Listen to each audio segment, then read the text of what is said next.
వరంగల్ ప్రజలు విజ్ఞతతో ఆలోచించి ఓటు వేయాలన్నారు మాజీ మంత్రి ఎర్రబెల్లి దయాకర్ రావు. వరంగల్ బీఆర్ఎస్ అభ్యర్థిగా డాక్టర్ సుధీర్ కుమార్ నామినేషన్ దాఖలు చేశారు.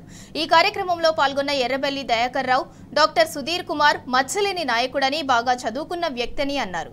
మేధావులు ఆలోచించి ఓటు వేయాలని ఎర్రబెల్లి కోరారు. బీజేపీ, కాంగ్రెస్ పార్టీలు వరంగల్ ప్రజలను మోసం చేశాయని ఆయన ఆరోపించారు.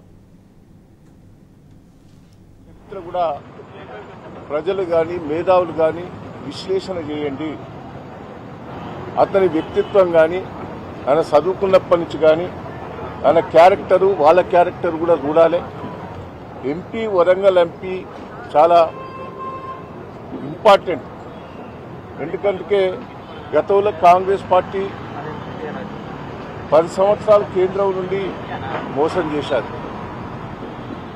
బీజేపీ కేంద్రంలో 10 సంవత్సరాల నుండి మోసం చేశారు. వరంగల్కు రావాల్సిన ఒక్కటి కూడా ఇయ్యలేదు. దయచేసి కోచ్ ఫ్యాక్టరీ పోయింది, గిరిజన యూనివర్సిటీ ఏదో ఎంబడబడితే ఆయనతో వచ్చింది. అదే తిరిగా బయ్యారం ఉక్కు ఫ్యాక్టరీ పోయింది. ఎన్నో మనకు అన్యాయాలు జరిగినాయి. గత కాంగ్రెస్ ప్రభుత్వంలో అన్యాయం జరిగింది. గత కాంగ్రెస్ ప్రభుత్వంలో ఉన్న ఆయంజామీలు కూడా అమ్మేసింది. ఇవన్నీ కూడా ప్రజలు గుర్తుపెట్టుకోవాలి. కేసీఆర్ గారు వచ్చిన తర్వాతనే ఎంతో కొంత అభివృద్ధి అయింది. ఒక మంచి క్యాండిడేట్ను, ఒక మేధావిని వరంగల్ పార్లమెంటుకు వరంగల్ జిల్లా ప్రజలందరూ కూడా సపోర్ట్ చేయాలనేది నేను విజ్ఞప్తి చేస్తున్నా. దయచేసి నేను వరంగల్ జిల్లా ప్రజలందరికీ, మేధావులందరికీ కూడా ఈ అవకాశాన్ని ఉపయోగించుకొని ఒక మంచి నీతిమంతుని, మచ్చలేని డాక్టర్ సుధీర్ కుమార్ గారిని గెలిపించవచ్చుగా నేను వరంగల్ ప్రజలందరికీ నేను విజ్ఞప్తి చేస్తున్నా.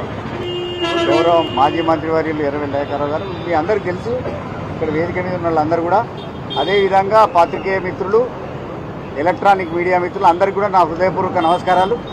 ఇవాళ వరంగల్ పార్లమెంట్ నియోజకవర్గానికి నామినేషన్ వేసినప్పుడు చాలా సవాళ్లు ఉన్నాయి వరంగల్కు. వరంగల్ సవాళ్లు ఏవైతే ఉన్నాయో వాటన్నిటిని కూడా రూపుమాపాల్సినటువంటి అవసరం ఉన్నది. అందుకే తెలంగాణ ప్రాంతానికి కానీ ఇక్కడ ఉండేటువంటి దానికి వరంగల్కు సంబంధించినటువంటి యొక్క అనేక అంశాలను కూడా తీసుకురావాల్సిన అవసరం ఉన్నది.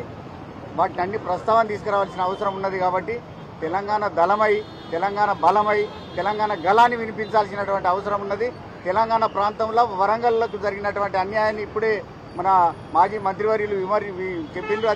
అవన్నీ కూడా తీసుకురావాల్సినటువంటి అవసరం ఉన్నది. కాజీపేట కోచ్ ఫ్యాక్టరీ కానీ, బయ్యారం ఉక్కు కర్మాగారం కానీ, తర్వాత ఎయిర్పోర్ట్ కూడా ఉండే, ఎయిర్పోర్ట్ విషయం కూడా చూడాల్సిన అవసరం ఉన్నది.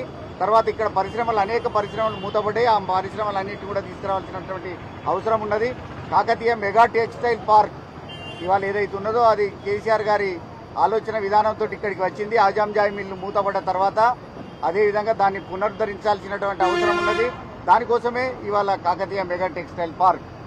అదేవిధంగా ఇవాళ ఇక్కడ ఉండేటువంటి దేశాయిపేటలో కానీ ఇక్కడ ఉన్నటువంటి ప్రాంతాల లోపల అనేకమైనటువంటి లెదర్ ఇండస్ట్రీస్ ఉండే, అవన్నీ మూతపడ్డాయి. అవన్నీ తీసుకురావాల్సిన అవసరం ఉన్నది. తర్వాత దర్రీస్, చేనేత కార్మికులకు కూడా చేయూతనియాల్సినటువంటి అవసరం కూడా ఎంతైనా ఉన్నది. ఇక్కడ ఉండేటువంటి దర్రీస్ ఏవైతున్నాయో GI ట్రాక్ ఉన్నది, అవన్నీ కూడా తీసుకురావాల్సినటువంటి అవసరం ఉన్నది.